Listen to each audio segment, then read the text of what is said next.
Shalom seluruh jemaat yang diberkati Tuhan.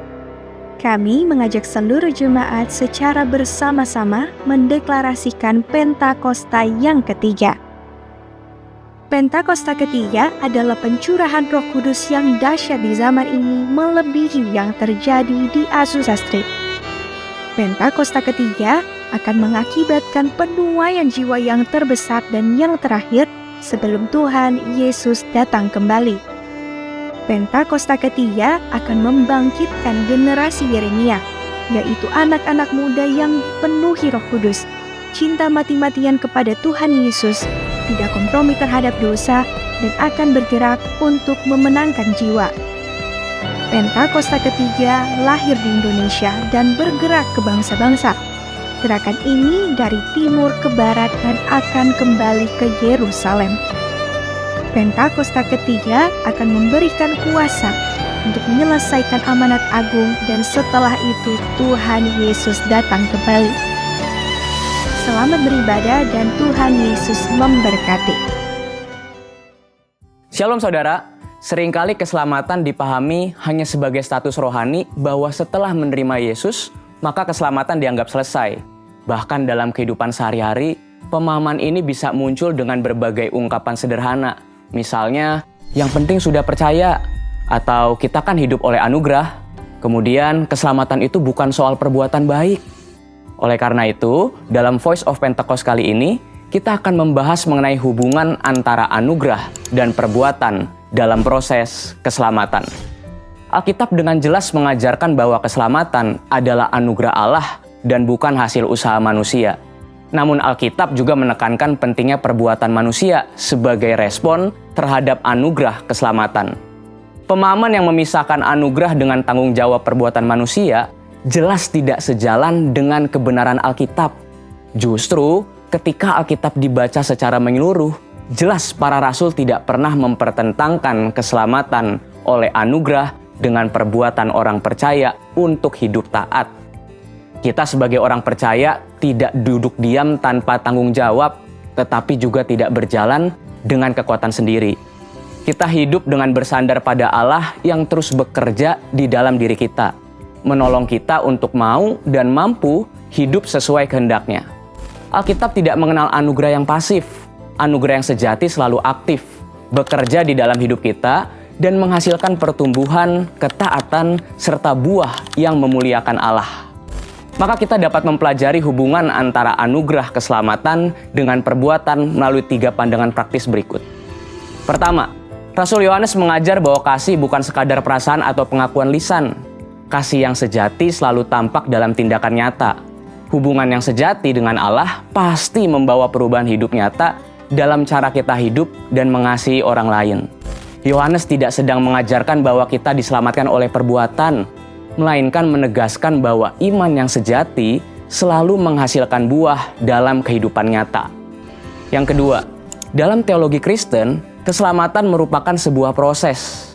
Proses itu mencakup pembenaran atau justification sebagai buah iman dan tindakan anugerah Allah.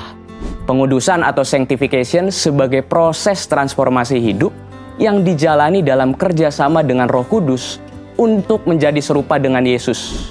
Serta pemuliaan atau glorification sebagai ekspresi kesetiaan sampai akhir.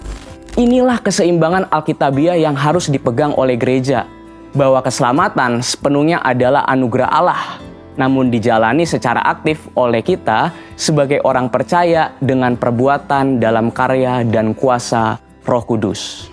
Yang ketiga, dalam teologi Pentakostal, keselamatan tidak kita pahami sebagai satu kejadian yang selesai pada saat orang menerima Yesus sebagai Tuhan dan Juru Selamat.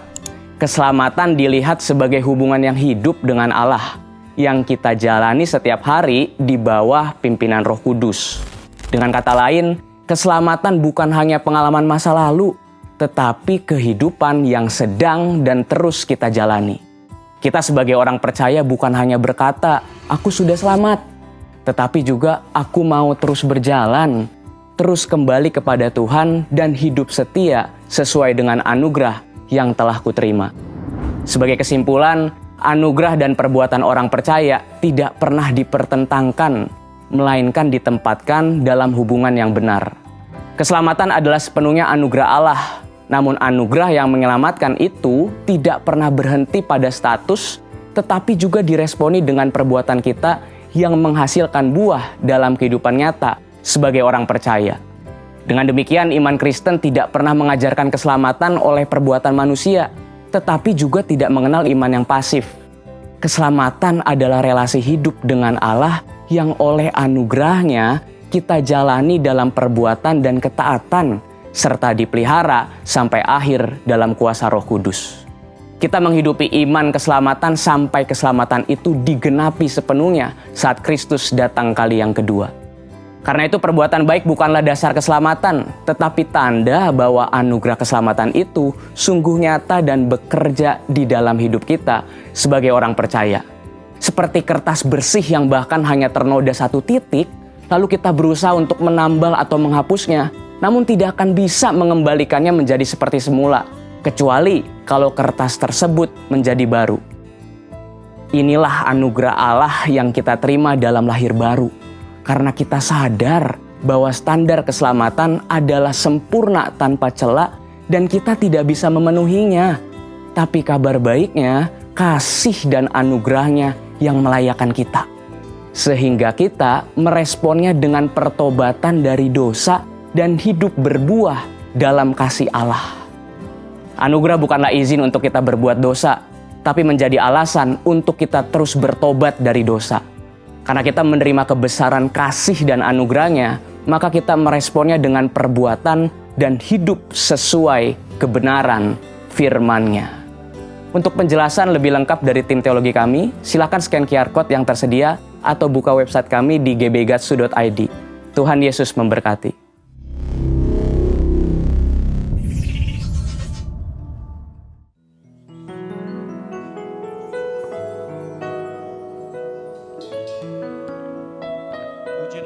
Selamat pagi, selamat hari Minggu, Shalom. Sekali lagi Shalom. Kita berikan tepuk tangan bagi Allah kita yang menyertai kita di bulan yang baru. Tanpa terasa kita ada di bulan yang ke-7 tahun 2026. Tuhan baik, amin. Semua karena anugerah Tuhan.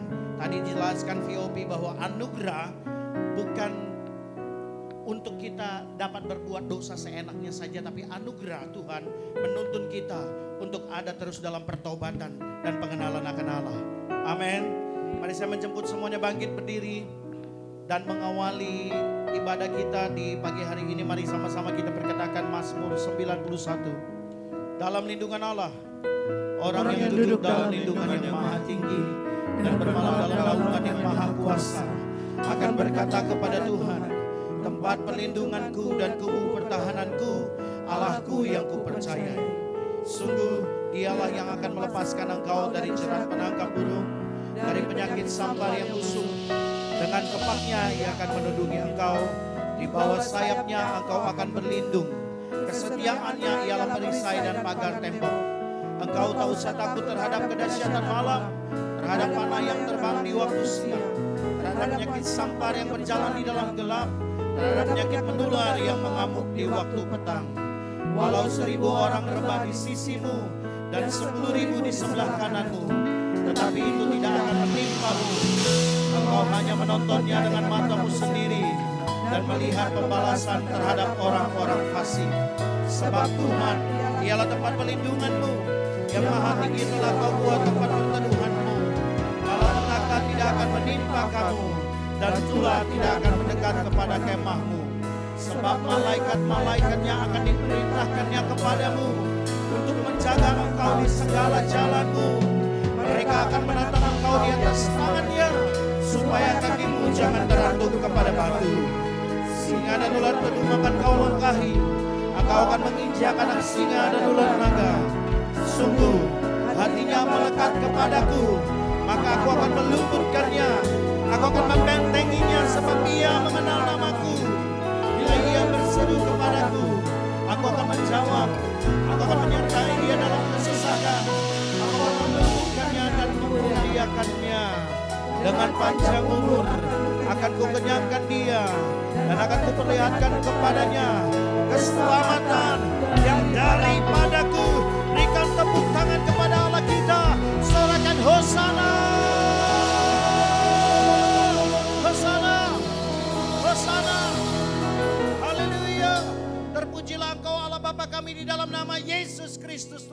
Kudus selamat kehidupan kami. Kami bersyukur Tuhan kalau kami ada di bulan yang baru. Di tahun 2026 ini. Semua karena anugerah Tuhan. Oleh karena itu Tuhan pagi hari ini kami bawa korban syukur, korban pujian penyembahan kami di hadapan hadirat-Mu. Datang dan bertakhtalah ya Tuhan di atas pujian penyembahan umat-Mu. Kami percaya ketika Engkau bertakhta ada kesembuhan, ada kelepasan, ada mujizat yang terjadi. Di dalam nama Bapa dan Putra dan Roh Kudus dalam nama Yesus. Kami buka dan kami tabiskan ibadah raya di pagi hari ini. Haleluya. Amin.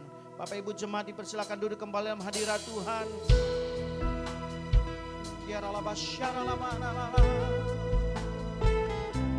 Haleluya.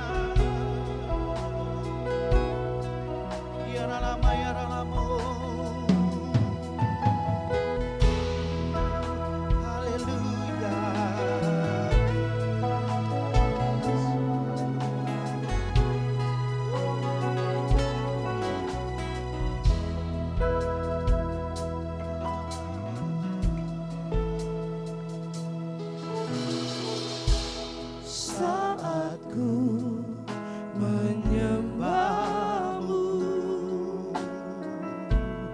Roh-Mu bekerja. Saat ku memuji-Mu, Kau bertata di atas pujian.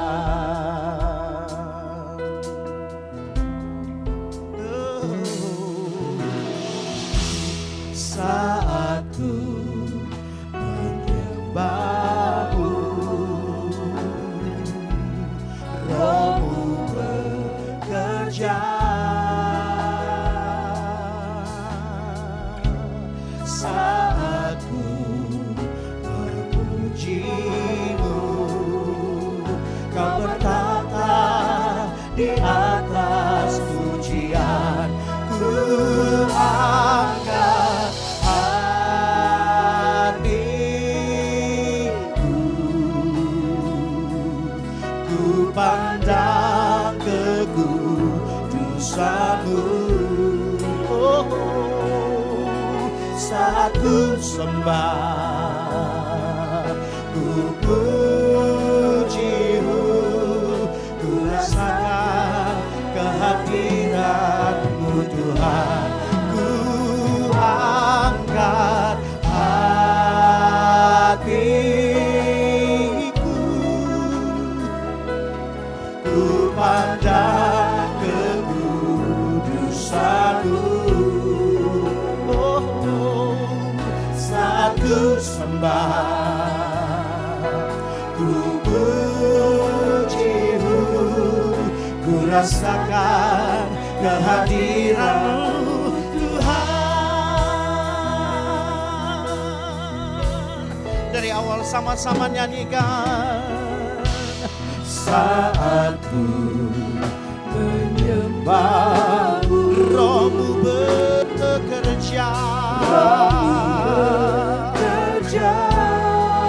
Saat ku memuji-Mu Tuhan. Amin. Kau bertata di atas. Angkat suaramu nyanyikan.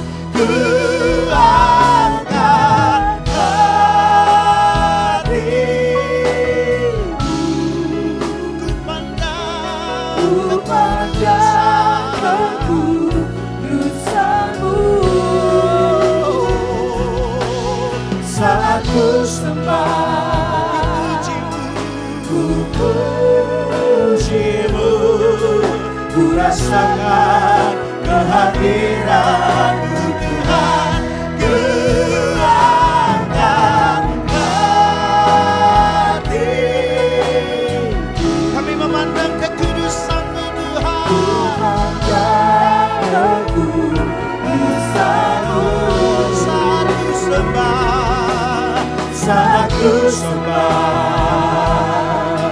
ku puji-Mu, ku rasakan kehadiran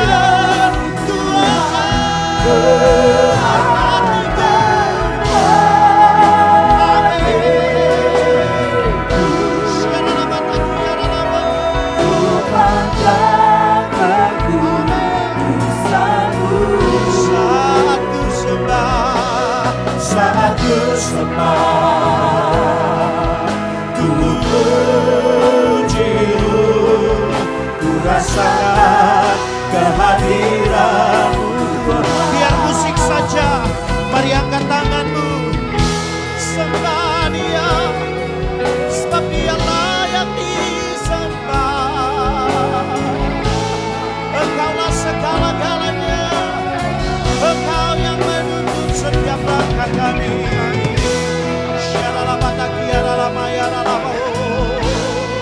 Haleluya, kami bersyukur kepadamu Bapa.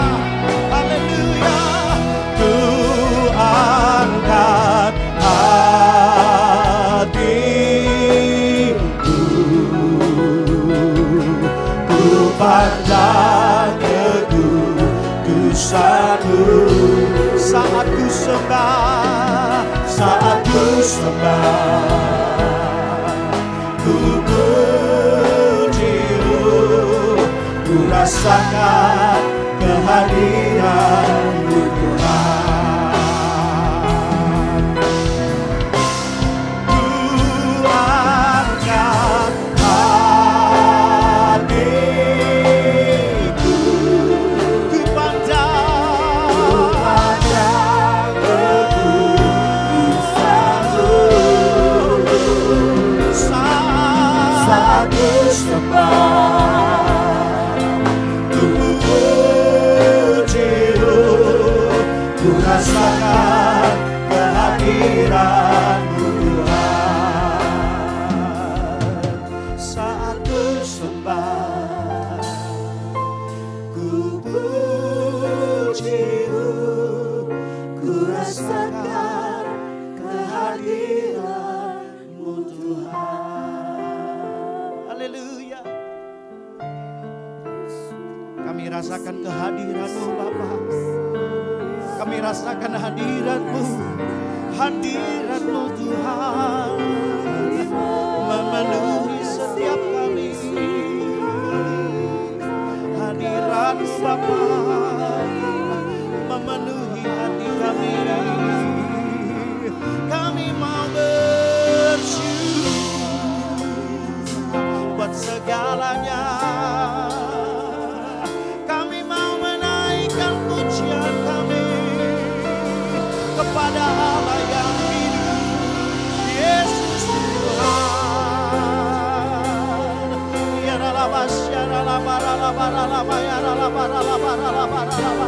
Mari bawa korban pujian penyembahanmu bagi Dia.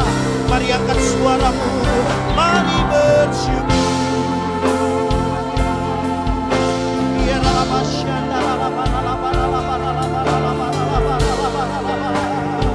Dia ada di sini, Dia ada di sini menikmati pujian penyembahanmu. Haleluya.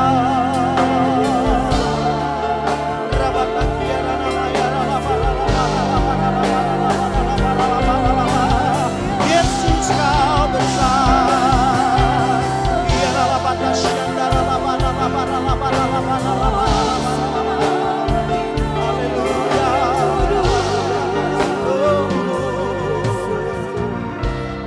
Ku agungkan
yang duduk di tangan. Aku muliakan dan ku adukan, Kaulah yang ku nyanyi hosana, ku nyanyi hosana bagi rajaku yang duduk di tangan. Amin. Aku muliakan dan ku adukan, Kaulah yang disembah. Ku agungkan, ku agungkan. Come on. Yesus Raja, Dia berkuasa. Here we go. Dan layani, ku agungkan, ku agungkan, ku agungkan. Yesus Raja, Dia berkuasa, Dia berkuasa dan layak disembah. Angkat suaramu, oke, come on. Ku nyanyi hosana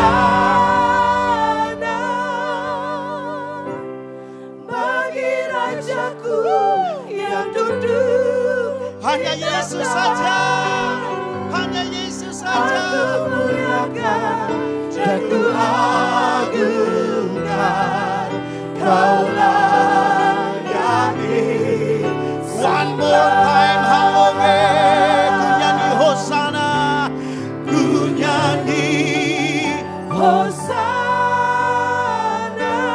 bagi Raja, bagi Rajaku yang duduk di tata.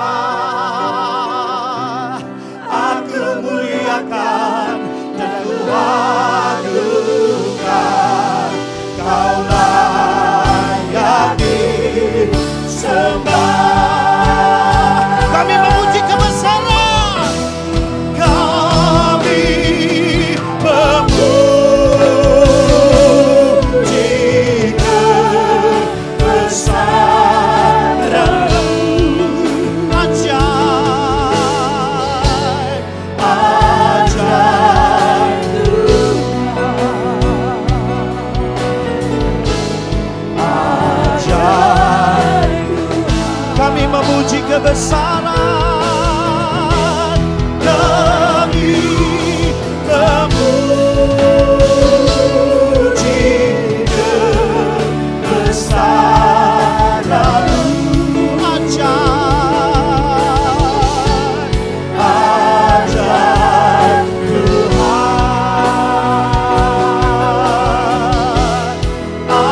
ajaib Tuhan, ajaib Tuhan, ajaib, ajaib Tuhan, ajaib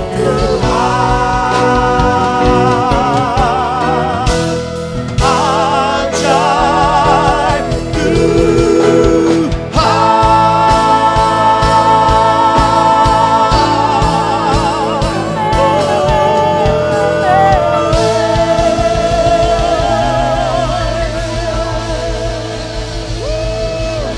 Haleluya, haleluya. Engkau ajaib.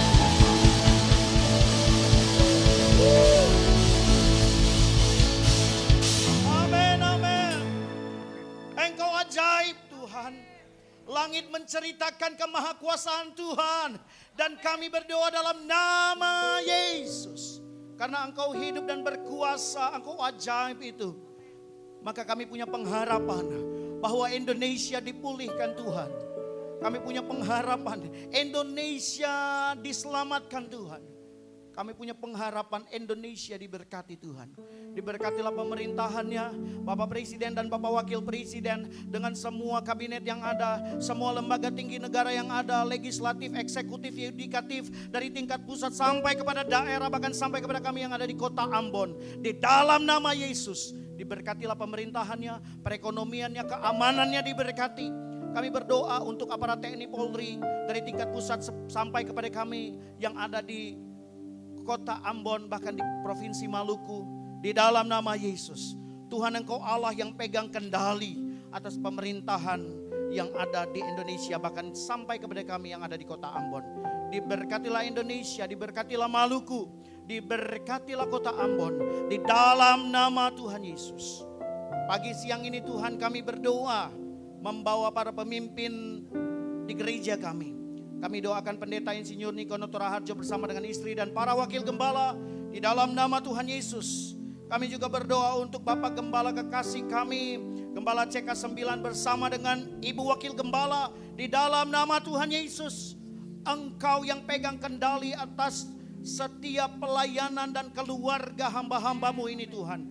Kami percaya Engkau yang pilih, Engkau yang pakai, Engkau yang akan menyertai dan memberkati pelayanan mereka, memberkati kehidupan keluarga mereka, memberkati usaha dan pekerjaan mereka. Di dalam nama Tuhan Yesus, kami percaya Tuhan, lewat penggembalaan hamba-hambamu ini, banyak orang dimenangkan untuk kemuliaan nama Tuhan. Di era Pentakosta yang ketiga, di tahun amanat agung, terjadi di dalam nama Yesus. Kami doakan untuk leaders di gereja kami dan bahkan para pengerja di gereja kami. Dalam nama Yesus kami percaya Tuhan, Engkau tidak salah pilih orang. Dan kami berdoa dalam nama Yesus, Engkau Allah yang tetap meneguhkan, menyertai dan memberkati pelayanan kami, keluarga kami dan pekerjaan kami. Di dalam nama Tuhan Yesus. Kami juga berdoa Tuhan pagi hari ini untuk jemaat-Mu, kekasih-kekasih Tuhan yang Tuhan percayakan untuk kami gembalakan di tempat ini. Kami berdoa dalam nama Yesus. Hari ini Tuhan, mungkin mereka datang dengan pergumulan, kesehatan, keuangan, rumah tangga mereka. Kami percaya Engkaulah jawaban di atas segala doa mereka. Kami percaya masuk bulan yang baru, musim yang baru. Kami percaya perkenanan Tuhan atas rumah tangga jemaat-Mu di tempat ini. Bisnis, usaha, pekerjaan mereka diberkati, anak-anak mereka diberkati, suami-suami, istri diberkati dalam nama Tuhan Yesus. Terima kasih banyak Bapak. Kami juga berdoa untuk Pastor Ayub Nulik yang akan membawa firman Tuhan di ibadah 1 dan ibadah 2 nanti. Kami berdoa dalam nama Yesus, pemakaian Allah sempurna atas kehidupan Pastor Ayub. Keluarga rumah tangganya diberkati Tuhan, anak-anaknya diberkati Tuhan. Di dalam nama Tuhan Yesus kami percaya apa yang sebentar nanti dia sampaikan adalah yang dari Tuhan. Terima kasih banyak Bapak, kami berdoa untuk persembahan syukur yang kami bawa. Kami memberi karena kami mengasihi Tuhan dan Tuhan terlebih dahulu mengasihi bahkan mati bagi kami. Terima kasih banyak Bapak, di bulan yang baru ini kami dasari semua kehidupan kami melangkah bersama dengan Allah yang hidup. Dan kami percaya tidak ada yang mustahil bagi Tuhan. Pintu-pintu yang tertutup Engkau buka, jalan-jalan yang baru Engkau nyatakan bagi setiap anak-anak-Mu. Terpuji-pujilah Engkau Allah. Di dalam nama Bapa dan Putra dan Roh Kudus kami mengucap syukur. Haleluya. Sama-sama kita katakan amin. HOG sama tubuh semuanya bangkit berdiri. Wow. Lihat kiri kananmu, katakan Allahku dahsyat, Allahmu dahsyat. Yesus Kristus namanya. Kasih salam kiri kanan dulu. Kasih salam kiri kanan. Wow. Dia Allah yang hebat, Allah yang dahsyat. Dia menjadi kekuatan kita. Haleluya. Mari kita angkat pujian bagi Tuhan. Yeay.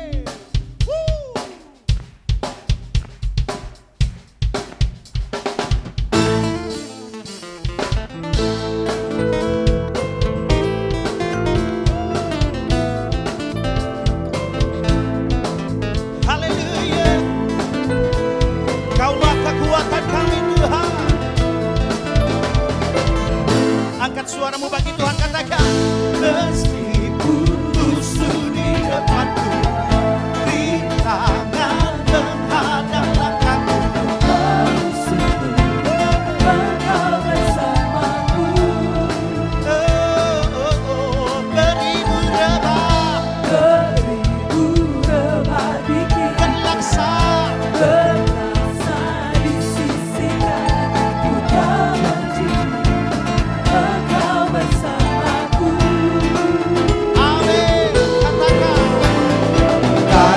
pernah goyah keyakinanku pada dirimu. Yesus Tuhanku, tiada yang seperti dirimu. Kaulah kuatku, kebanggaanku, gunung batu dan keselamatanku, kuat tanganku, perlindunganku. Kaulah Allah, sumber kemenanganku.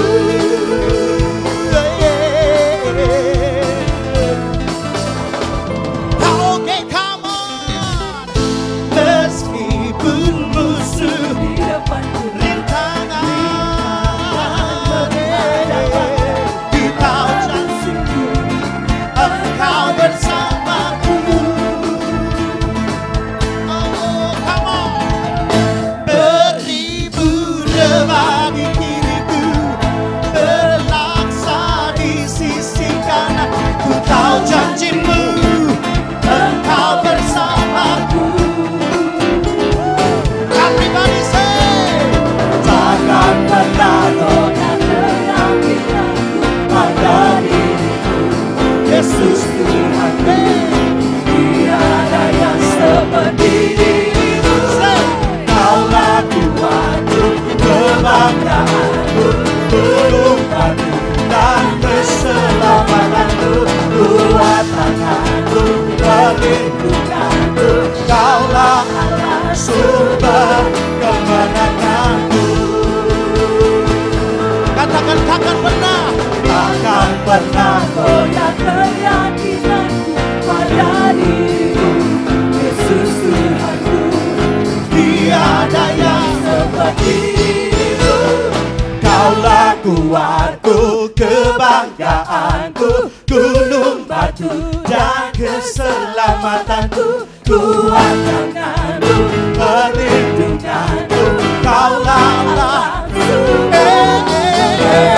kaulah kuatku, kebanggaanku, gunung batu dan keselamatanku, kuat tanganku, perlindunganku. Kaulah Allah, sumber kemenangan. Kaulah kuatku, kebanggaanku, gunung batu dan keselamatanku, kuat tanganku, perlindunganku. Kaulah Allah, sumber kemenanganku, sumber kemenanganku, sumber kemenanganku. Amin. Dialah Allah, sumber kemenangan kita. Amin. Lihat kiri kananmu, katakan Allah sumber kemenangan kita. Lihat kiri kananmu, katakan amin. Terpujilah namamu Tuhan.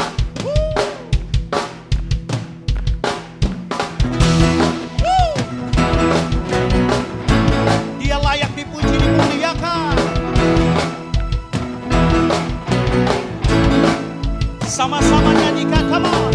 Terpujilah namamu Tuhan, kuat dan penuh kemuliaan, kuat dan penuh kemuliaan. Satu suara kami nyatakan, kebesaranmu tetap selamanya. Dan terpujilah namamu Tuhan, ajaib dan penuh keagungan, ajaib dan penuh keagungan. Satu hati kami, satu hati kami nyatakan, kerajaanmu tetap selamanya. Nyanyikan.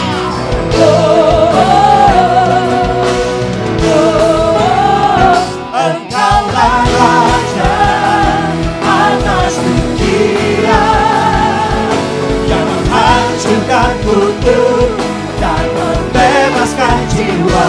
Kami bersorak, bertepuk tangan. Engkau Tuhan berjaya dan memerintah untuk selamanya. pujilah nama-Mu Tuhan. Oh kuat dan penuh kemuliaan. Satu suara kami menyatakan kebesaran-Mu kekal selamanya.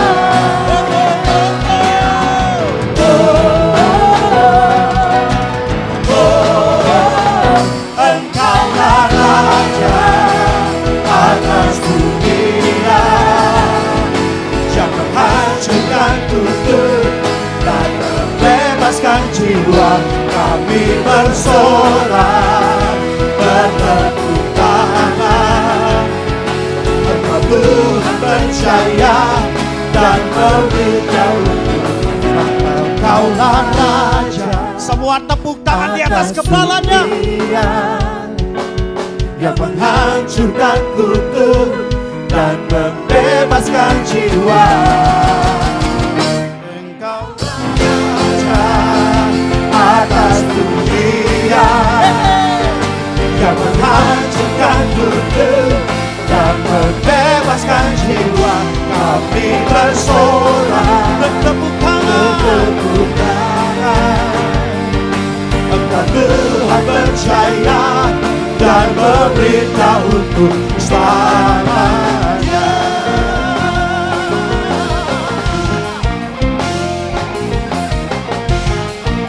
Amin.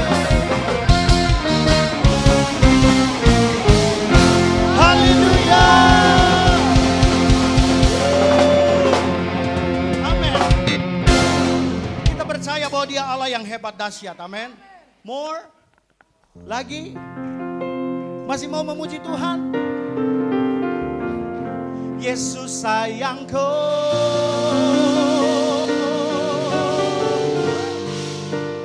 Yesus sayang saya, Yesus sayang orang semua.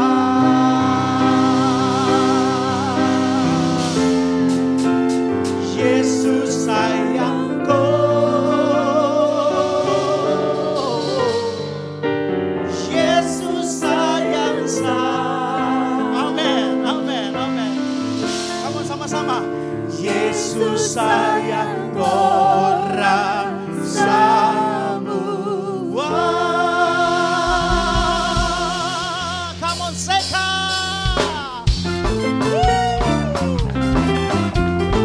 Let's sing it together. Seka, seka, yo. Kiri kanan kita pada puji Tuhan. Seka, seka, seka, yo.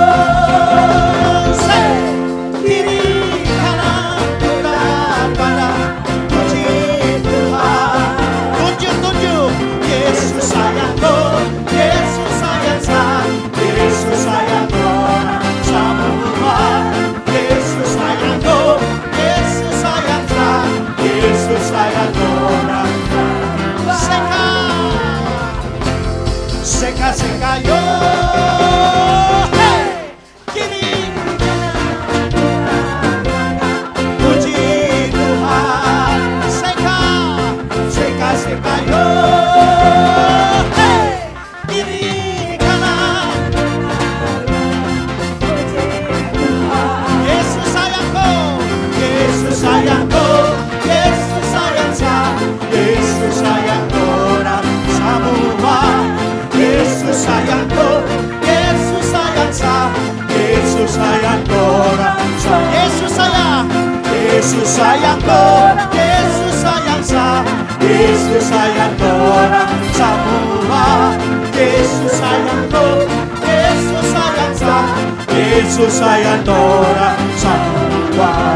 Yesus sayang orang semua. Yesus sayang orang semua. Sekali lagi. Yesus sayang orang semua.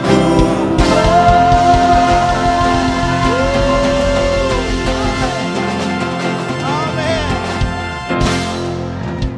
Haleluya. Yesus sayang orang semua. Amin. Sampai ketong ada di bulan Juli 2026. Apapun yang kamu alami hari-hari ini, percayalah Dia yang pegang kendali Bapak Ibu.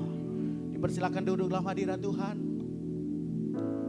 Kita akan terbang seperti Raja Wali dalam kemuliaan. Haleluya.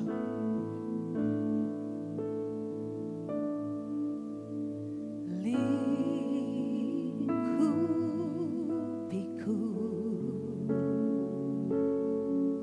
dengan sayapmu,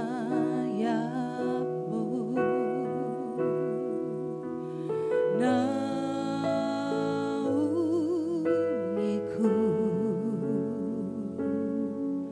dalam kuasa-Mu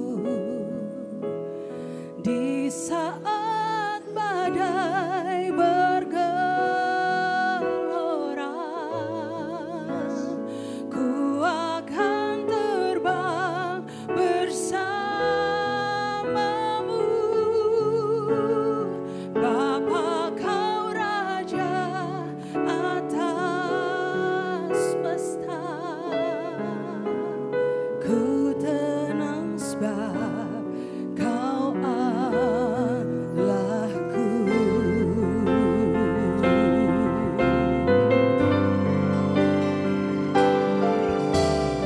Lingkupiku Dengan sayapmu, dengan sayapmu, naungi setiap kami. naungiku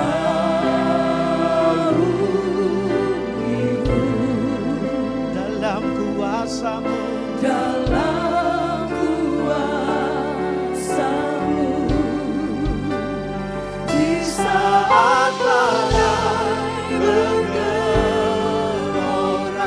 kami kan terbang Ku akan terbang bersama-Mu. Bapa Kau Raja, Bapa Kau Raja atas semesta. Ku tenang sebab Kau Allahku. beta rindu Bapak Ibu jemaat saja. Ulangi pujian ini dari awal. Katakan,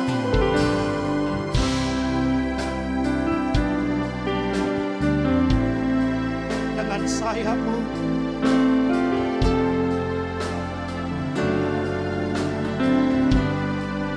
naungi setiap kami Tuhan.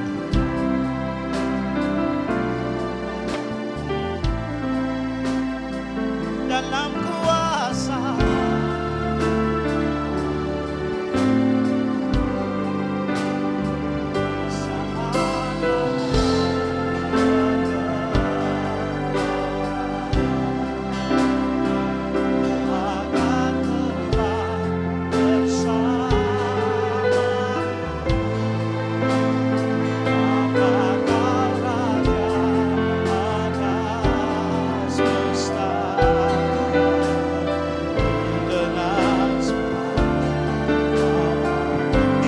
badai bergelora, di saat badai.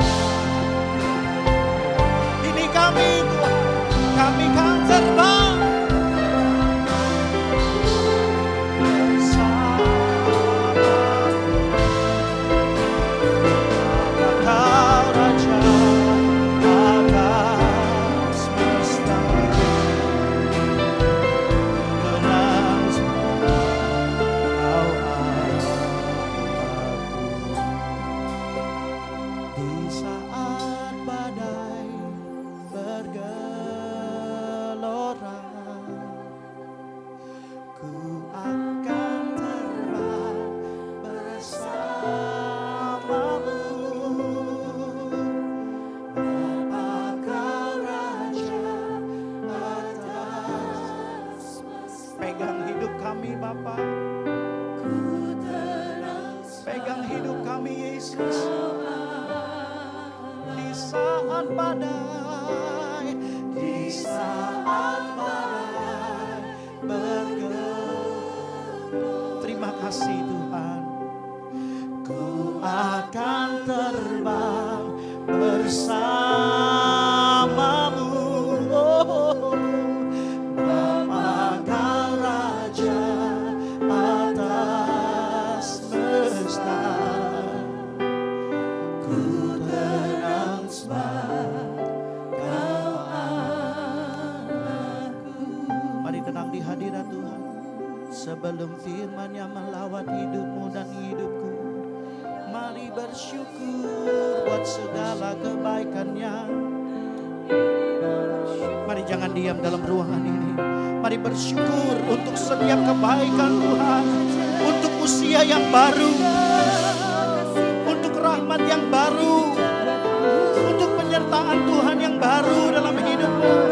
Sekalipun mungkin masalahmu belum selesai, sekalipun mungkin penyakitmu belum sembuh, percayalah Dia Tuhan yang pegang kendali.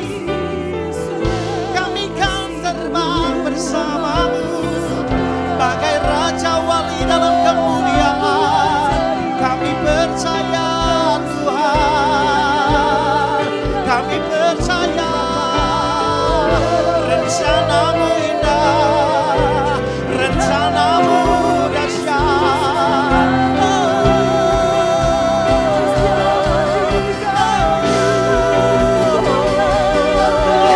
Terima kasih Tuhan, terima kasih Bapa. Biarlah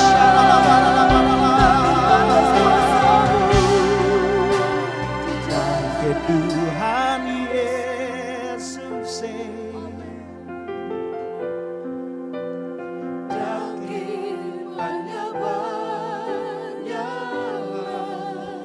Dangke par hidup, Dangke par hidup, dangke par berkat, dangke par berkat yang beta terima.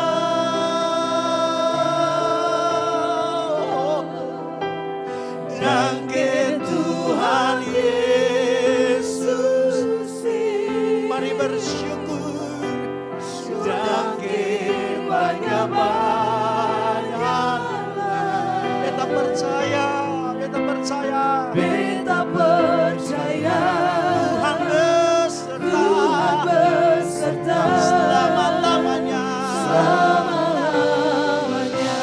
Beta menjemput semuanya bangkit berdiri, katakan dangke, dangke Tuhan Yesus, dangke banyak.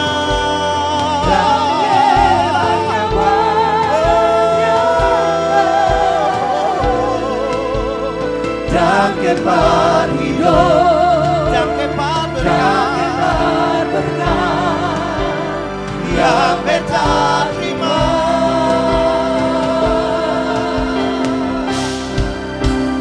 dangke Tuhan Yesus, so dangke banyak-banyak. Beta percaya, Beta percaya Tuhan beserta selama-lamanya. sekali lagi dangke, Dangke Tuhan Yesus, dangke banyak. dangke banyak-banyaklah. Dangke par hidup, dangke par berkat yang beta terima.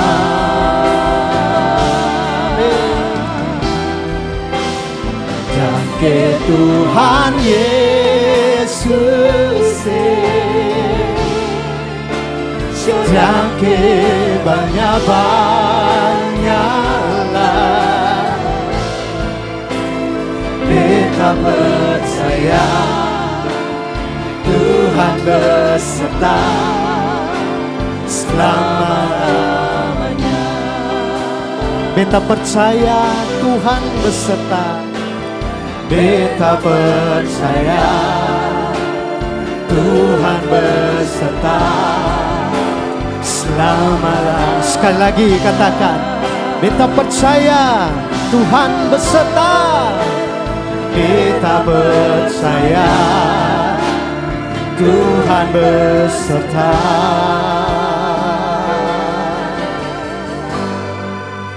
Selama-lamanya. Amin. Berikan tepuk tangan yang paling meriah bagi Allah kita. Haleluya. Amin, amin, amin. Danke banyak Tuhan Yesus. Danke banyak atas penyertaan-Mu. Kami ada di minggu pertama, masuki semester kedua tahun 2026. Semua karena anugerah Tuhan. Semua karena kasih Tuhan. Jika kami mengandalkan kekuatan kami saat ini, kami tidak ada di tempat ini. Kami hilang, kami binasa. Tapi terpujilah nama-Mu Tuhan. Karena anugerah kasih setia-Mu, Engkau masih memberikan kesempatan bagi setiap kami untuk menerima berkat dan terbaik daripada-Mu, yaitu kebenaran firman-Mu Tuhan. Inilah saatnya Engkau berbicara setiap kami. Urapi hamba-Mu yang terbatas dalam segala hal. Biar Engkau sendiri yang beracara. Urapi setiap kami yang ada di tempat ini Tuhan. Kami membuka hati kami untuk kebenaran firman-Mu. Menguatkan, menegur setiap kami.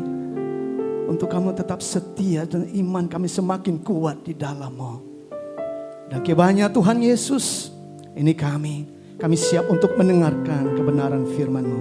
Yang siap mendengarkan firman Tuhan bersama dengan saya, katakan. Amen. Sekali lagi katakan. Amen. Haleluya. Sebelum duduk berikan dulu tepuk tangan yang paling meriah. Yang paling meriah bagi Allah kita. Yang HOG bisa berikan bagi Allah. Haleluya. Amin, amin, amin, amin. Amin. Puji nama Tuhan. Silakan duduk kembali Bapak Ibu terkasih. Terima kasih tim PW sudah memimpin membawa kita untuk bersama-sama muji Tuhan. Haleluya. Apa kabarnya pagi ini Bapak Ibu? Haleluya, haleluya. Pertama-tama kami mengucap syukur atas kasih Tuhan, kesempatan yang selalu Tuhan berikan bagi kami. Kami ada di tempat ini bahkan berdiri untuk bisa memberitakan isi hati Tuhan, semua karena anugerah Tuhan. Dan juga mau bersyukur untuk Bapak Gembala, berterima kasih untuk Bapak Gembala, Ibu Wakil Gembala atas kepercayaan yang diberikan bagi saya. Terima kasih. Walaupun beliau berdua tidak ada di tempat ini, tapi hati mereka berdua ada di tengah-tengah kita. Selalu mendoakan setiap kita. Haleluya.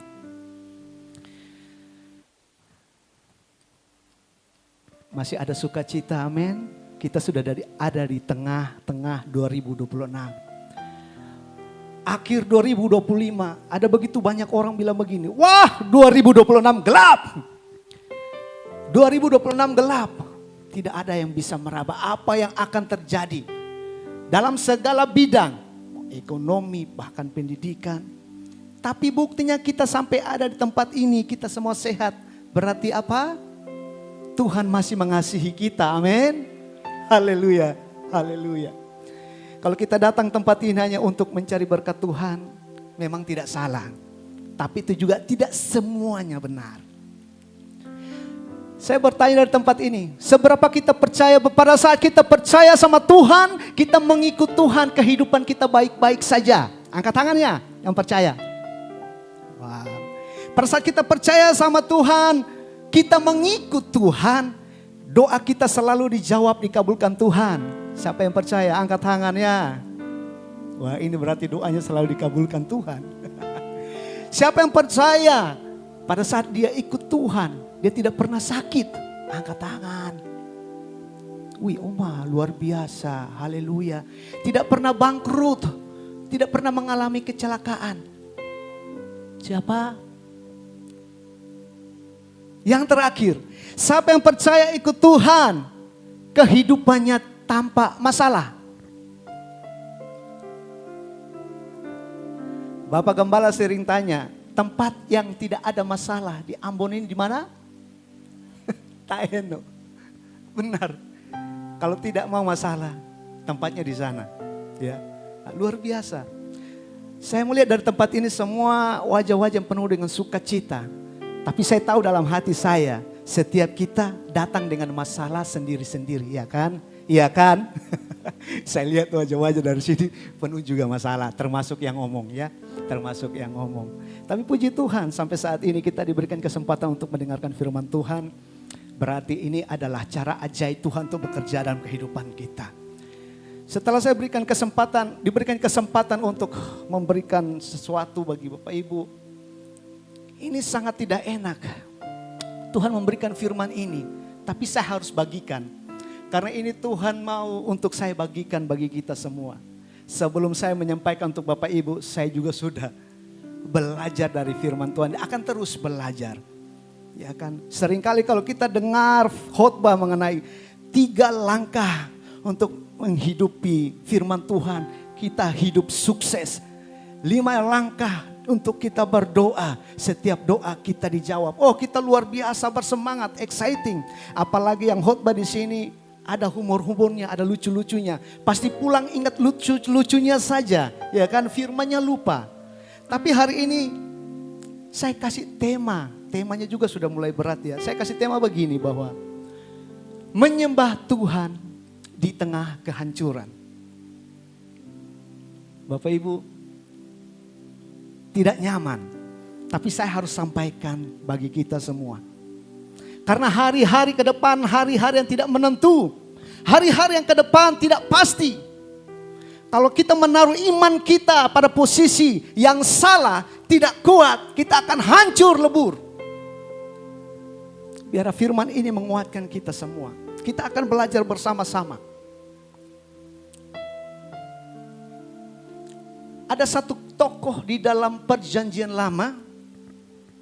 Tokoh ini memang kisah hidupnya sangat tragis.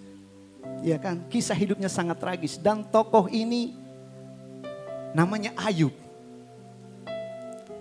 Kebetulan namanya sama seperti saya. Seringkali saya dipanggil Ayub perjanjian baru. Nah, kita akan bahas Ayub perjanjian lama. Ya. Ayub. Kita baca bersama-sama di dalam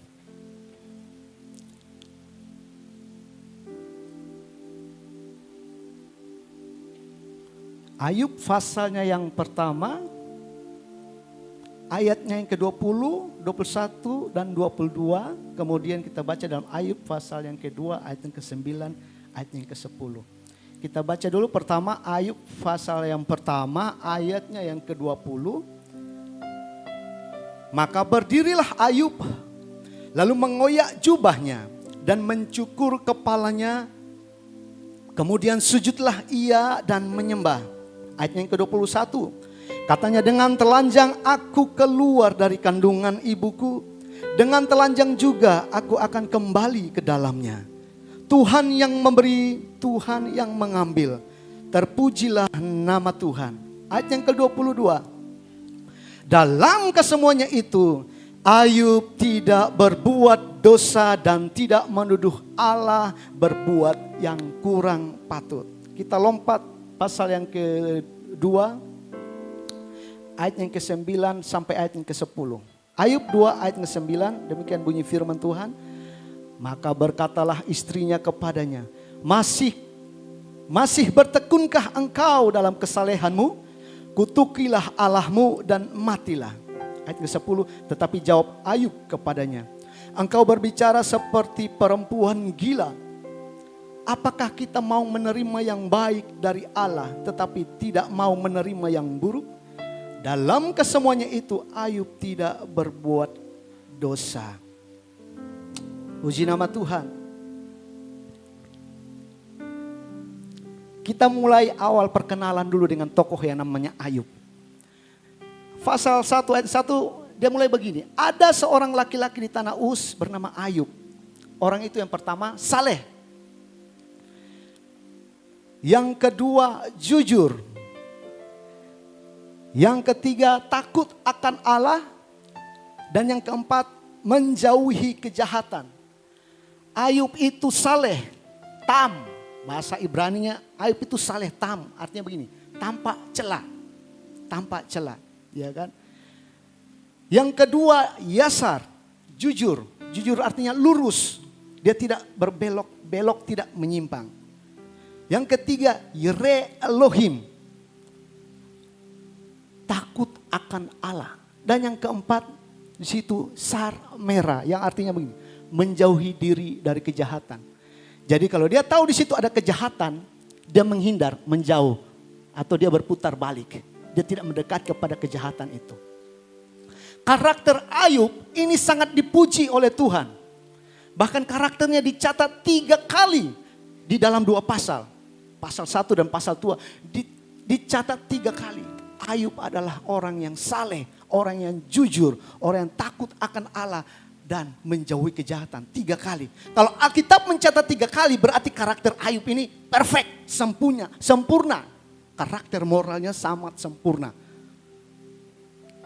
Itu karakternya. Sekarang kita baca dulu apa yang dimiliki Ayub. Ayub adalah orang yang terkaya pada waktu itu di bagian timur. Dia tinggal di Tanah Uz. Tanah Uz ini bukan daerah Israel. Tanah Uz ini antara Edom dan Arab. Antara Edom dan Arab bagian timur Israel. Bukan orang Israel. Tapi Alkitab mencatat dia orang yang paling kaya. Dia memiliki lembu, kambing domba itu ribuan. Alkitab sampai bilang dia orang yang paling kaya. Berarti dia ini secara kekayaan materi berlimpah. Karakter moral good. Apakah sampai situ hidupnya aman terus? Tidak Bapak Ibu. Di dalam ayat berikutnya terjadi dialog di persidangan ilahi. Dialog di situ dihadiri oleh 3 pribadi. Yang pertama ada Tuhan di situ. Ada anak-anak Allah di situ. Dan juga ada Alkitab sini tulis iblis. Ada Tuhan, ada anak-anak Allah, ada iblis. Kalau kita baca teliti kenapa iblis bisa masuk berbicara dengan Tuhan. Iblis bahasa aslinya dipakai begini, hasatan. Hasatan itu tidak berbicara tentang pribadi ya. Itu berbicara tentang pekerjaan. Hasatan itu artinya apa? Sang pendakwah. Kalau kita sekarang di sini jaksa penuntut, nah itu hasatan. Kerjanya apa? Mendakwa orang-orang benar. Dia cari kesalahan orang-orang yang benar. Itu kerjaannya hasatan. Yang Alkitab catat di sini iblis.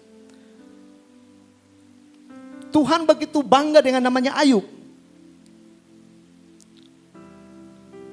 Tuhan tanya ke iblis, dari mana kamu? Ini mulai kisahnya Ayub. Singkat cerita, di situ ada dialog antara iblis dengan Tuhan. Tuhan begitu bangga kepada Ayub karena karakternya yang luar biasa. Iblis menuduh, Ayub dia saleh karena engkau memberkati dia sehingga dia kaya raya. Makanya dia menyembah engkau. Tuhan bilang, oh kalau begitu saya serahkan segalanya kepadamu untuk engkau bekerja. Lalu ceritanya dimulai. Iblis datang. Hal yang pertama, iblis pakai orang-orang Sheba. Datang merampok di dalam ayat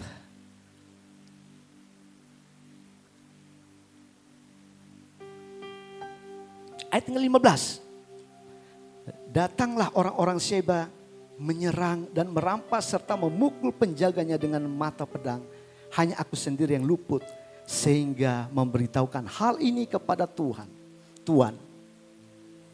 Jadi Ayub sedang duduk santai, seorang yang terhormat, seorang yang kaya raya. Tiba-tiba berita buruk datang. Yang pertama, melaporkan bahwa orang Sheba datang. Orang Sheba itu merampas harta benda, bahkan memukul para penjaga dengan pedang. Ya kan? Itu yang pertama. Selagi dia berbicara, datang orang kedua.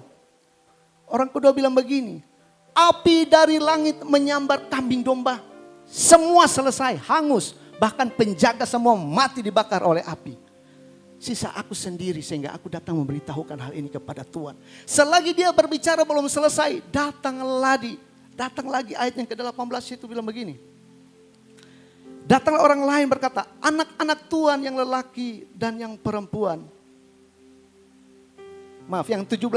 Sementara orang itu berbicara, datanglah orang lain berkata, orang-orang Kasdim. Jadi pertama orang Seba, yang kedua api dari langit, yang ketiga orang-orang Kasdim. Dan yang terakhir, ini yang paling tragis. Sementara orang yang ketiga sedang berbicara kepada Ayub, orang yang ketiga datang, Tuhan, sementara anak-anak Tuhan berpesta di rumah yang sulung, angin ribut dari segala penjuru datang, menghancurkan rumah di mana mereka sedang melakukan pesta. Dan rumah itu menimpa semua orang yang ada di dalamnya. Semuanya mati, tinggal saya. Sehingga saya datang memberitahukan hal ini kepada Tuhan. Bapak Ibu, secara manusia kita mendengar berita bersamaan. Orang satu bicara ini belum selesai, datang lagi masalah ini belum selesai, datang lagi masalah. Terakhir 10 anaknya meninggal.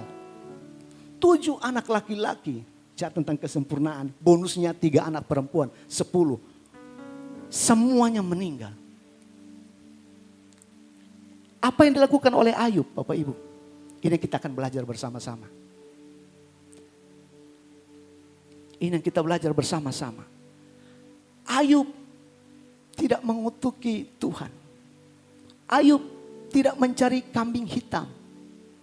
Dia tidak menyalahkan orang-orang Sheba. Dia tidak menyalahkan api dari langit. Dia tidak menyalahkan orang-orang Kasdim.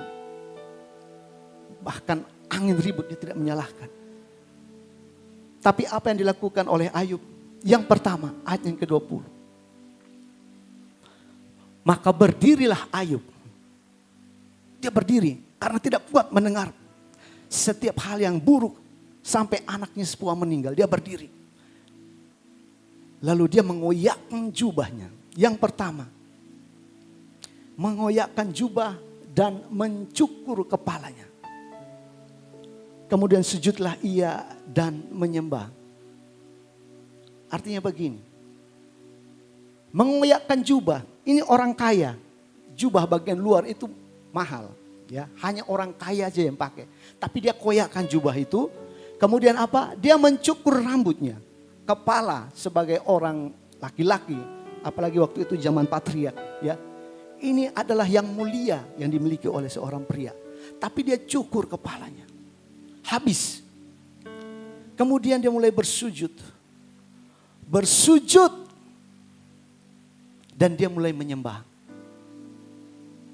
Bersujud, mukanya sampai ke tanah.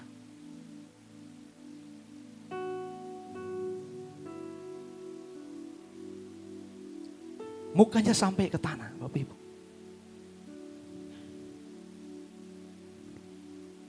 Itu yang dilakukan oleh Ayub.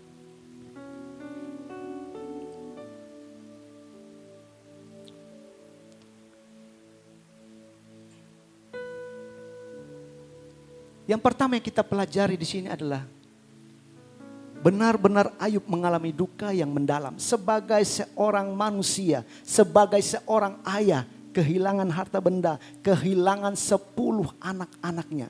Sebagai manusia, dia mengalami duka cita yang mendalam, ya kan? Kita kehilangan barang aja kita, waduh sedihnya minta ampun. HP kehilangan HP aja, waduh pusing 7 keliling. Ini bukan hanya binatang, tapi 10 anak-anaknya itu meninggal. Dia tidak pura-pura sok kuat, saya orang terhormat. Malu dong kalau saya menangis. Malu dong.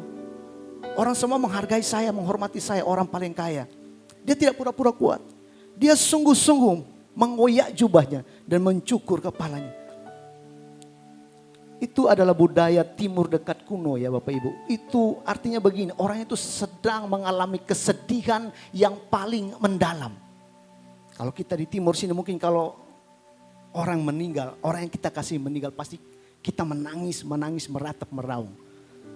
Tapi orang timur dekat kuno waktu itu, mereka melakukan itu, mencukur kepala botak. Itu adalah lambang duka cita yang sangat mendalam. Patah hati yang luar biasa yang tidak bisa diceritakan, tidak bisa diungkapkan. Hanya bisa dilakukan, yaitu rambutnya dicukur botak. Ya. Seringkali kita menyembah Tuhan itu pada saat kita bersuka cita, pada saat doa kita dijawab. Ya kan? Pada saat gaji kita, waduh bonus nih. Wah luar biasa, kita puji Tuhan, kita sembah Tuhan. Biasanya 2 jam, kita tambah lagi 1 jam lebih. Atau lagi dapat gebetan baru anak-anak muda. Waduh luar biasa, rajin ke gereja. Hari Minggu, Senin, Selasa, sampai Sabtu rajin ke gereja. Diberkati luar biasa. Pada saat itu penyembahan kita meningkat. Tapi tidak demikian dengan Ayub. Justru pada saat dia kehilangan segala-galanya, dia berseru kepada Tuhan. Yang kedua, yaitu ayat yang ke-20b. Kemudian sujud dan menyembah, katanya begini. Dengan telanjang aku keluar dari rahim ibuku. Dengan telanjang juga aku akan kembali ke dalamnya. Sini tidak ada kata-kata negatif tentang Tuhan. Ya. Kata selanjutnya, terpujilah nama Tuhan. Mulutnya mengesih, mengeluarkan kata-kata pujian kepada Tuhan. Dengan telanjang aku keluar dari kandungan ibuku. Dengan telanjang juga aku akan kembali ke dalamnya. Ya. Ku tak membawa apapun juga saat ku datang ke dunia. Ku tinggal semua pada akhirnya. Ku tinggal semua pada akhirnya. Saat ku kembali ke surga. Inilah yang ku punya, hati sebagai hamba yang mau taat dan setia padamu Bapa. Kemanapun ku bawa, hati yang menyembah dalam roh dan kebenaran sampai selamanya. Ayat ini mengajarkan kepada kita bahwa sebenarnya yang kita miliki saat ini itu adalah titipan. Amin. Hartamu itu adalah titipan Tuhan. Pangkat itu adalah titipan. Bahkan anak-anakmu itu adalah titipan. Itu bukan milikmu. Yang punya itu siapa? Tuhan. Ownernya itu Tuhan. Kita adalah steward. Kita yang memanajemen, kita yang bekerja dan kita bertanggung jawab. Dan ada saatnya pemiliknya datang untuk mengambil itu daripada kita. Kalau kita menganggap itu semua yang kita miliki adalah milik kita, lalu kita genggam kuat-kuat, kita peluk kuat-kuat. Ada saatnya itu diambil, maka kita akan hancur. Kita akan hancur. Hari ini promosi dari Tuhan bagi kita, itu juga titipan. Mobilmu, rumahmu, anak kesayanganmu, itu pun titipan Bapak Ibu. Amin. Tidak ada yang kita genggam dengan erat. Tidak ada. Dan seharusnya tidak boleh ada.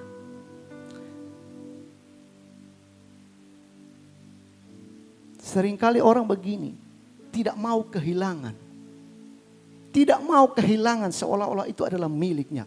Beta sudah kerja setengah mati. Ini beta punya. Tiba-tiba ada orang datang ambil bagian. Siapa? Akhirnya jadi apa? Pertengkaran.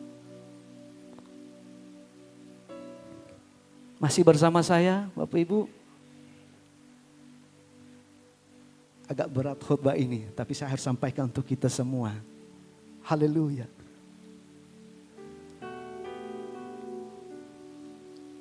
Ini juga menggambarkan bahwa pujian yang keluar dari mulut Ayub pada saat dia kehilangan semuanya.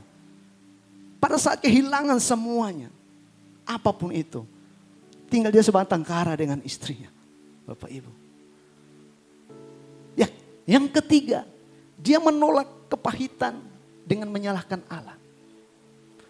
Ayat yang ke-22, dalam kesemuanya itu Ayub tidak berbuat dosa dan tidak menuduh Allah berbuat kurang patut. Ini seringkali timbul pertanyaan dalam hidup kita. Kalau Allah itu maha kasih, kenapa Allah membiarkan kita menderita? Kalau Allah itu maha kuasa, mengapa Tuhan membiarkan kita sangat menderita? Tapi hari ini kita belajar.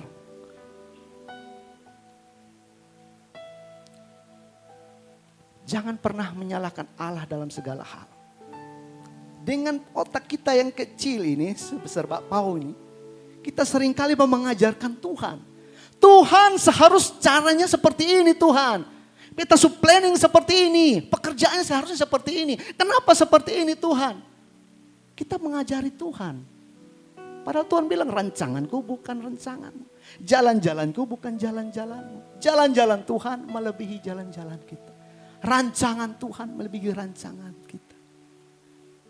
Kita harus menaruh teologi yang benar pada saat ikut Tuhan, ya. Supaya kita tidak gampang iman kita goyah.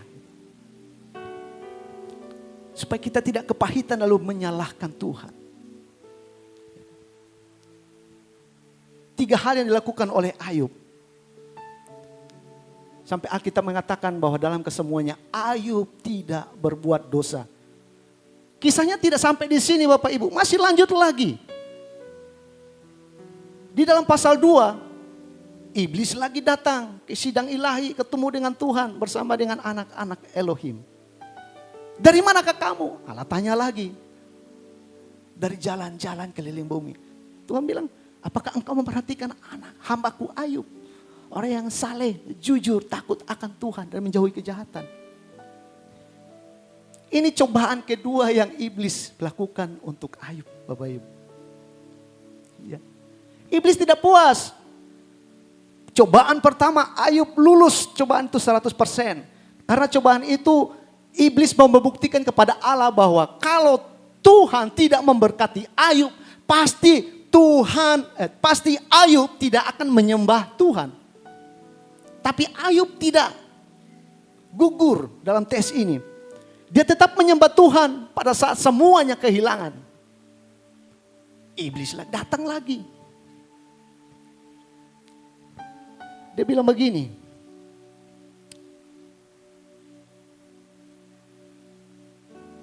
Ayat yang kelima, pasal yang kedua. Ayat yang keempat maksudnya.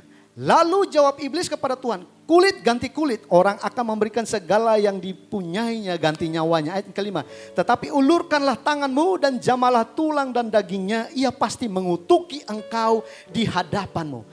Ini semakin serius serangan iblis kepada Ayub, semakin serius.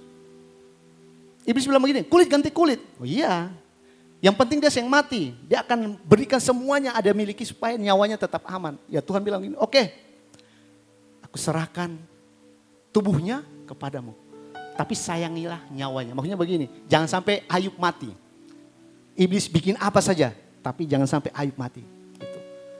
Iblis dengan powernya luar biasa datang. Dia bikin apa Ayub? Dia kasih borok. Borok ke Ayub. Ini boroknya ini bukan kutilan, kudis, kurap. Bukan. Dari batok kepala sampai kaki. Borok yang luar biasa. Dan borok ini gatalnya luar biasa, tidak bisa garuk dengan tangan. Dia harus menggaruk kulitnya dengan beling. Serangan iblis semakin, kalau serangan pertama eksternal, harta benda semua dihabisin, anak-anaknya. Sekarang dia mulai menyerang internal. Tubuh langsung, daging dan tulang. Saya bilang begini bahwa pada saat kita ikut Tuhan, kita sudah hidup benar. Tiba-tiba ada masalah demi masalah. Ini sama seperti Ayub. Bapak Ibu tidak melakukan salah, ya. Tapi masalah itu datang bertubi-tubi. Sampai orang lihat, ini pasti dosanya banyak ini. Stop Bapak Ibu. Kita tidak tahu dia sedang mengalami proses untuk mendapatkan kemuliaan. Amin. Kita belajar dari Ayub. Ayub ini apa? Kurangnya apa? Tidak ada. Saleh, jujur, takut akan Allah, menjauhi kejahatan. Ternyata hidupnya tidak berjalan mulus. Ini kebenaran yang kita akan pegang sampai akhir hidup kita. Kalau Bapak Ibu sudah percaya ikut Tuhan, pastikan Bapak Ibu punya iman tidak akan goyah. Amin. Amin. Jangan meninggalkan imanmu karena masalah. Sebenarnya masalah itu bukan masalah. Masalah itu ada jika engkau meninggalkan Tuhan. Itu masalahnya. Kehilangan segala sesuatu bukan masalah. Karena itu memang bukan milik kita. Tapi jika engkau menghilangkan Tuhan dari hidupmu, itu masalah besar. Itu masalah besar. Kita lanjut. Ini serangan kedua. Sudah mulai masuk tubuhnya Ayub. Merusak kulitnya. Jaringan-jaringan ototnya semua hancur. Tapi Ayub tidak berdosa. Sama sekali dia tidak melakukan dosa. Tidak pernah mengutuki Tuhan. Mencari kambing hitam. Menyalahkan sana, menyalahkan sini. Iblis garu-garu kepala. Ini orang ini memang luar biasa nih. Hebat imannya. Akhirnya iblis cari celah. Lewat siapa? Lewat istrinya. Bapak Ibu sudah tahu khotbah saya. Lewat istrinya. Karena sisa istrinya saja yang hidup. Seharusnya istri adalah penopang. Ya kan? Pendamping. Pendoa untuk suami. Tapi Bapak Ibu jangan salah. Istrinya juga menderita. 10 anak yang dilahirkan dari kandungannya itu mati semua. Dia tidak kuat. Dia datang kepada Ayub. Masihkah engkau bertekun atas kesalehanmu kepada Tuhan? Dengan emosi dia bilang begini. Kutukilah Allahmu dan matilah. Selesai. Itu tingkat stres tertinggi. Iblis berharap ini pasti Ayub berdosa dari bibirnya ini. Kalau Ayub tidak melakukan dosa dengan perbuatannya, minimal dengan bibirnya. Yang penting dia berdosa. Aduh. Iblis salah perhitungan. Iblis salah perhitungan total. Ayub menegur istrinya. Ayat yang ke 10. Jawab Ayub kepadanya. Engkau berbicara seperti orang gila. Ini terjemahan gila ini agak kasar. Aslinya itu seperti orang wanita bebal. Ya, wanita bebal. Tapi terjemahan ini pakai kata gila. Wanita bebal ini begini. Bukan bodoh, bukan. Bebal itu tidak percaya Tuhan, ya, bebal. Tidak bodoh secara matematika atau pendidikan, bukan. Tapi bebal. Engkau berbicara seperti perempuan gila. Ini kebenarannya. Apakah engkau hanya mau menerima yang baik dari Allah? Ayub tetap pada posisinya, tetap pada kebenarannya. Yang baik dari Allah. Dia tahu, Ayub tahu bahwa semua yang baik itu dari Allah. Tetapi tidak mau menerima yang buruk, cukup di situ buruk. Dia tahu bahwa tidak mungkin yang buruk itu dari Tuhan. Tapi dia tidak melanjutkan kata ini. Dia stop sampai situ. Kata pemungkasnya, dalam kesemuanya itu Ayub tidak berbuat dosa dengan bibirnya. Selesai. Dakwaan dari iblis kepada Ayub tidak terbukti. Ayub menang 100%. Tidak berbuat dosa dengan perbuatan. Bahkan bibirnya pun tidak mengatakan kata-kata kutuk. Bapak Ibu yang terkasih. Seringkali masalah itu yang membuat kita tidak kuat itu adalah pada saat orang terdekat dengan kita sudah tidak mendukung kita. Bapak-bapak. Ibu-ibu, pada saat bapak-bapak di PHK, pulang ke rumah, seharusnya istri memberikan kekuatan, menopang.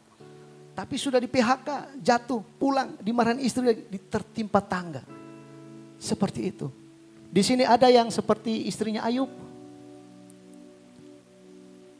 Suka tuduh-tuduh suami begitu. Kamu sih kerja gak benar. Kamu sih, bukannya mendoakan tapi tuduh-tuduh istrinya. tuduh-tuduh suaminya, saling menyalahkan. Di sini tidak ada ya, di sini tidak ada. Kita semua sini sedang belajar. Amin. Kita sedang belajar untuk pada saat kita menghadapi masalah, kita tidak berbuat dosa dengan perbuatan kita maupun dengan perkataan kita.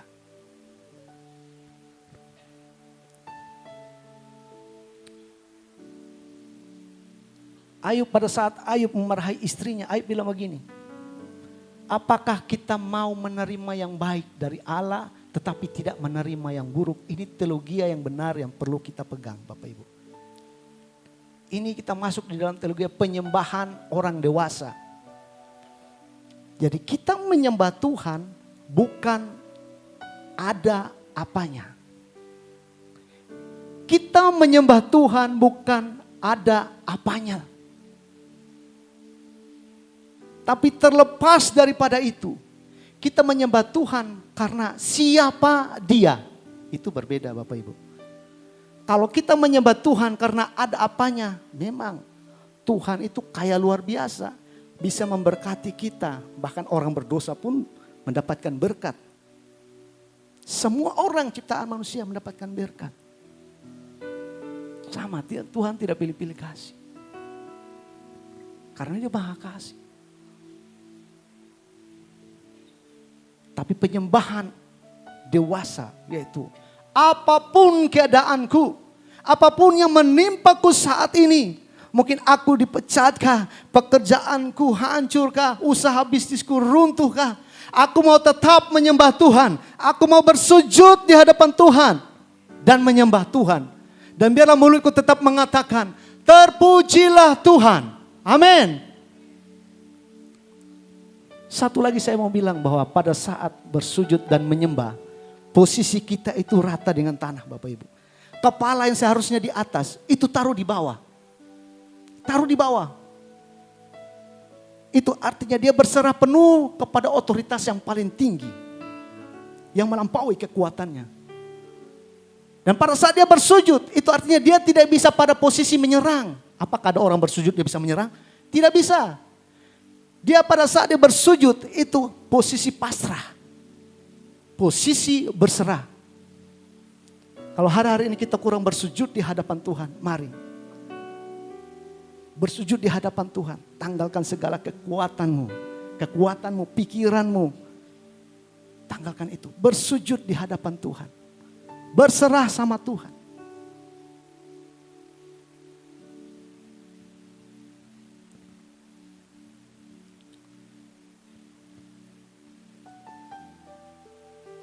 Dan ini yang paling menarik, yang seringkali kita tunggu.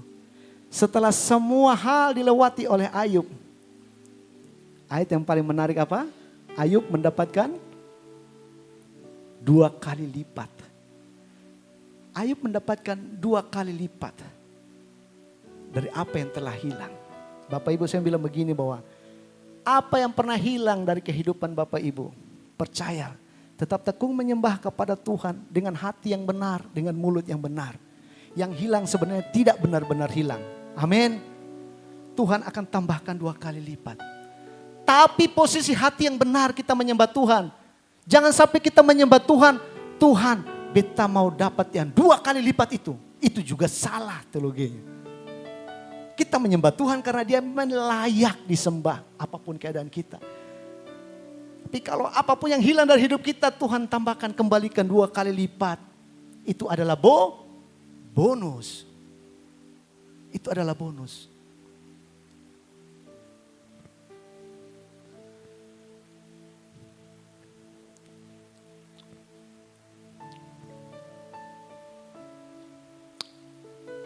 Berikan 3 bagian lagi terakhir untuk kita.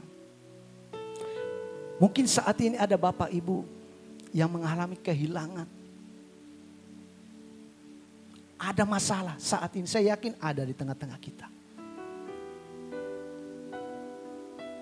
Mungkin sedang terluka, disakiti oleh orang yang kita kasihi.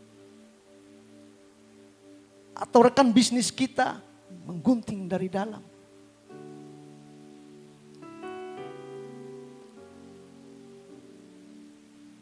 Ada luka di hati. Bawa luka itu. bawa luka itu ke mezbah Tuhan. Bawa luka itu ke mezbah Tuhan. Seringkali kita pada saat menghadapi masalah, zaman sekarang bukannya berdoa, tapi apa? Lagi sedih, foto, ceklek. Upload status, lagi sedih, lagi diputus pacar. Ceklek, upload status. Baru di PHK.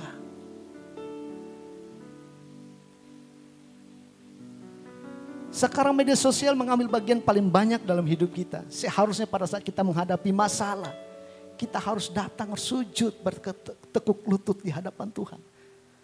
Tapi malah kita obral semuanya di media sosial. Saya bilang begini bahwa pada saat kita obral semuanya di media sosial, orang yang baca, mereka tidak peduli dengan keadaan kita. Kenapa? Karena mereka juga sedang memikirkan kesusahan mereka. Yang benar pada saat menghadapi masalah, luka, bawa itu ke mezbah Tuhan. Amin.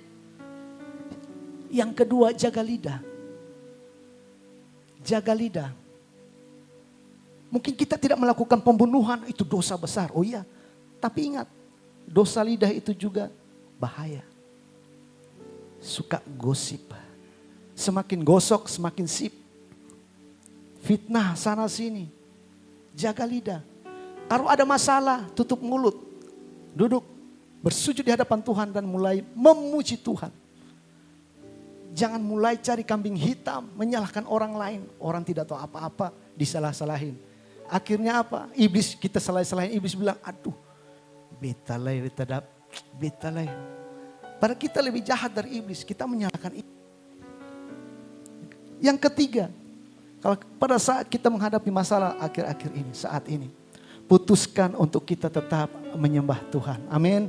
Ini keputusan, ini kehendak, bukan main perasaan, bukan. Tapi kita mengambil keputusan, kehendak. Tuhan, beta memang lagi bermasalah. Tapi beta percaya pada saat beta bertekuk lutut di hadapan Tuhan. Beta memuji Tuhan, jauhkan beta dari dosa walaupun lewat bibir sekalipun. Itu doa kita.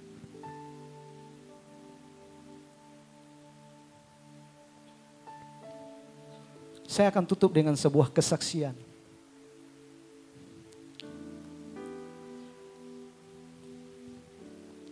Ada seorang pengusaha sukses. Pengacara pengusaha properti. Namanya Spafford. Horatio Spafford. Mungkin Bapak Ibu pernah dengar kisah ini. Horatio Spafford ini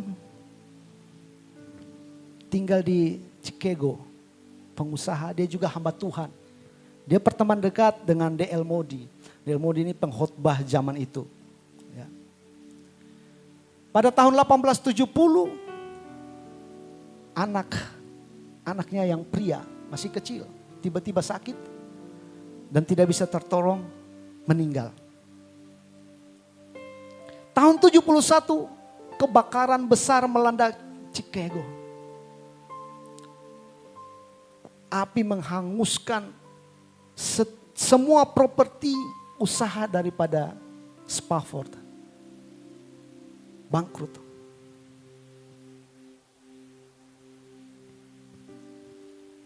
Dia tidak ingin istri dan anak-anaknya yang perempuan berlarut-larut dalam kesedihan.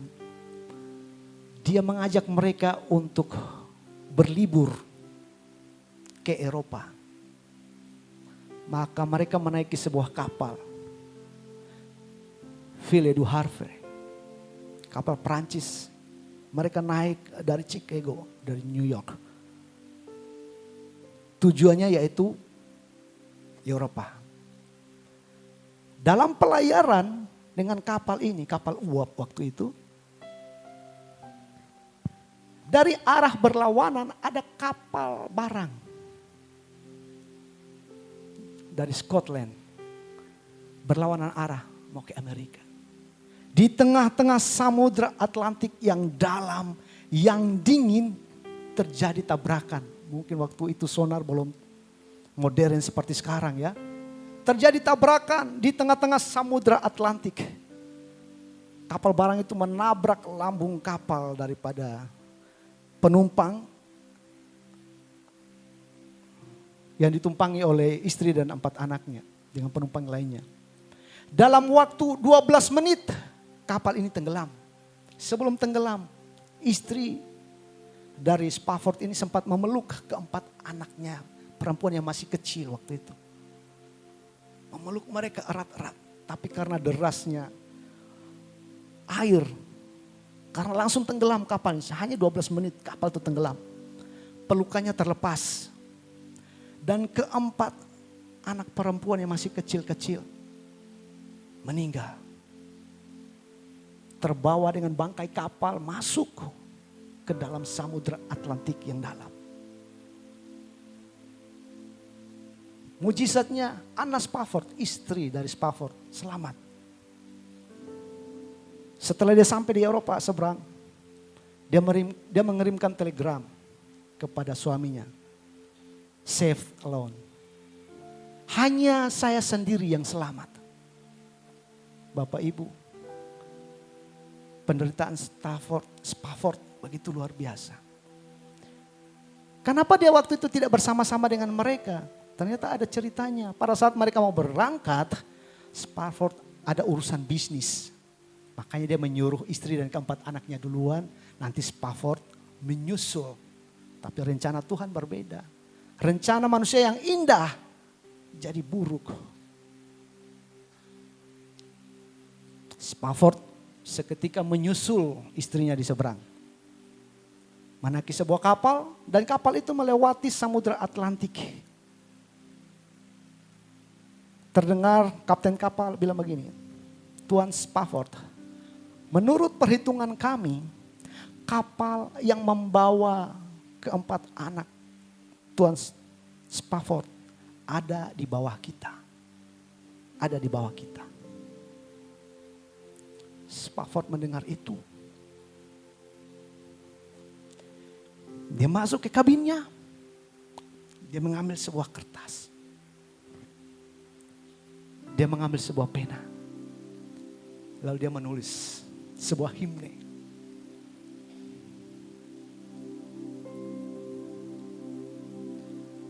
When peace like a river attended my way, when sorrows like sea billows roll, whatever my Lord, thou hast taught me to say, it is well with my soul. It is well with my soul. It is well with my soul. Ini himne yang ditulis sejak 1873 kapal itu tenggelam.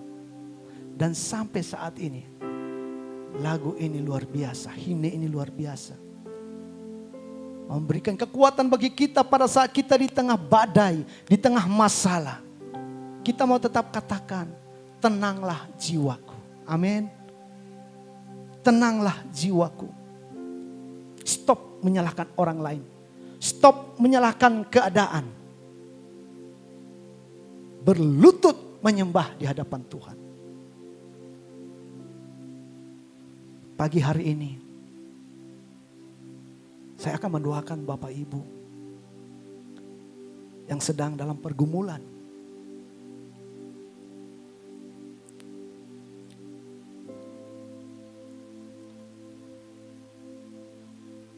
Tuhan, masalah ini tidak bisa berlalukah dari hidupku?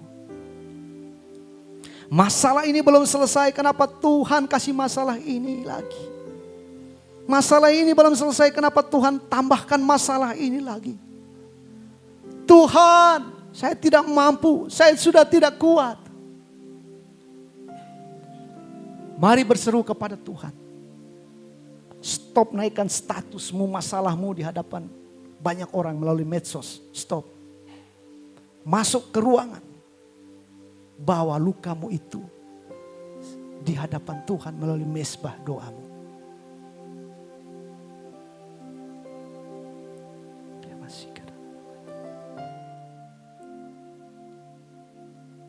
Sama-sama kita nyanyikan pujian ini. Kita akan mengakhiri firman Tuhan siang hari ini. When peace like a river attended my way, when sorrows like sea billows roll,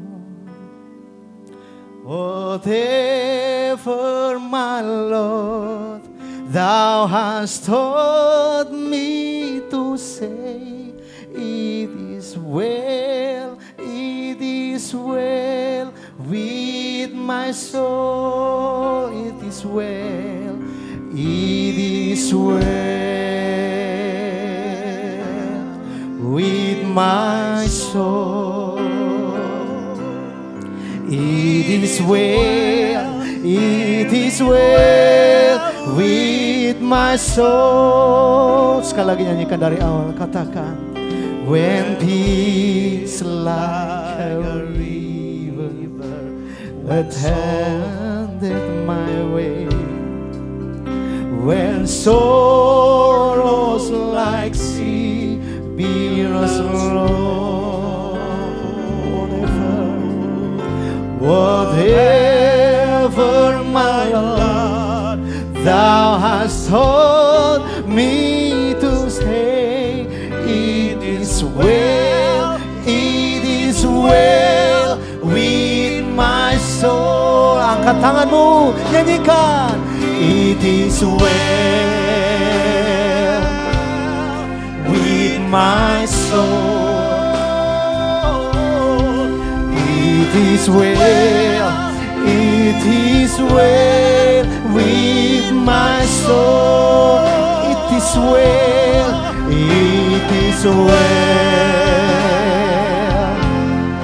with my soul. Amen. It is well with my soul. Mari Bapak Ibu jemaat sendiri nyanyikan. It is well. Katakan kepada jiwamu, tenanglah jiwaku, Tuhan tetap ada bersamaku. Kuatkan iman kami.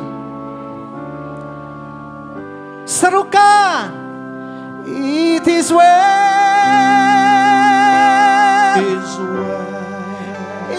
is well. Amin, amin, amin. Pengakuan setiap kami, Tuhan. It is well. Haleluya. It is well with my soul. It is well. It is well With my soul. with my soul. Yeah. It is well. It is well with my soul. It is well. It is well. It is well with my soul. It is well. It is well. It is well with my soul.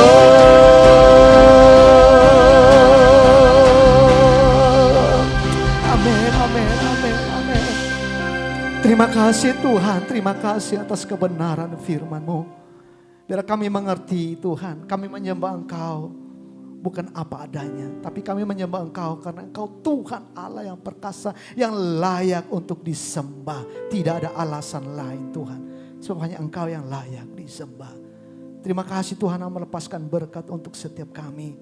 Untuk jemaat-jemaat kekasih Tuhan saat ini mungkin mengalami masalah dalam kehidupan mereka saat ini Tuhan. Jangan tinggalkan mereka. Tuhan sertai mereka. Biar mereka melewati proses ini. Supaya Tuhan tetap menemukan mereka tetap setia, tetap tekun. Dan memiliki iman yang kuat kepadamu. Tak tergoyahkan. Dan Tuhan tidak akan digantikan oleh apapun juga di dalam kehidupan mereka. Terima kasih Tuhan, terima kasih atas firman-Mu. Segala pujian, hormat dan kemuliaan hanya bagi nama Tuhan Yesus. Terpujilah nama Tuhan, haleluya. Amin.